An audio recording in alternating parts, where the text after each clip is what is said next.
living in Brooklyn right now. I actually just moved about 3 months ago. So I used to live in Indianapolis for the last about 5 years. Being back is amazing. It's kind of it's kind of awesome. You know, it's like you get to see a place from new eyes. You know, I feel almost like when I lived here, I saw it in a completely different way, and now everything's kind of got this new sheen on it. It's like weird to see your place that you used to call home almost as a tourist, but that's what I'm feeling right now. It's pretty awesome to be here. I'm seeing a lot of old friends. It's great. We always had music around the house. Like my dad would just play records constantly, and we had a piano. My dad was a banjo player and guitar player.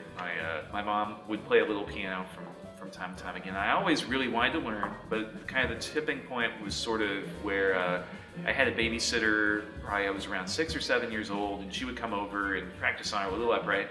And I was just fascinated with it. Like, she was playing a lot of classical music. She played, like, in particular, this Telemann piece that I've tried to find forever, and I've not found it again. Some Telemann weird piece in E minor that I can't find. She would play that, and I actually had, like, my grandparents had this old, like, tape recorder, this huge boxy thing. And I took it from their house, and I would just, like, record my voice, record stuff on TV and stuff like that. And she would practice, and I really loved hearing this piece, so I recorded it, and then, like, I was just listening to it. But I'd never heard classical music before. I guess I'd heard it, but it was, like, so fresh to hear it on my own piano in front of my house. And I listened to that over and over, and then I just begged my parents for lessons. They let me when I was old enough. I think I was 7 or 8.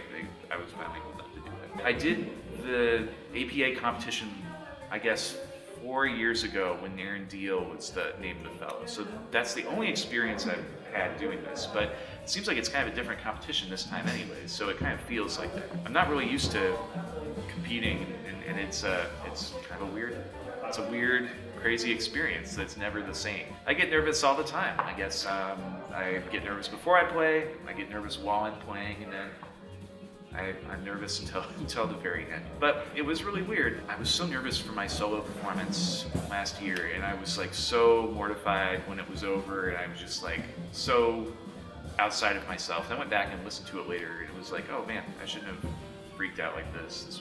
This was cool. So that kind of put things in perspective, and then kind of in the very finals, I just kind of had a devil-may-care attitude, and just was like, whatever, all my family's here, got friends here, who cares, you know? I know that attitude's really hard to cultivate, and it's a lot easier to say that I'm gonna feel that way this time than it is to actually, you know, not freak out, which I'm sure I will. Never lose sight of what it is that you truly love about music and what you truly love about art.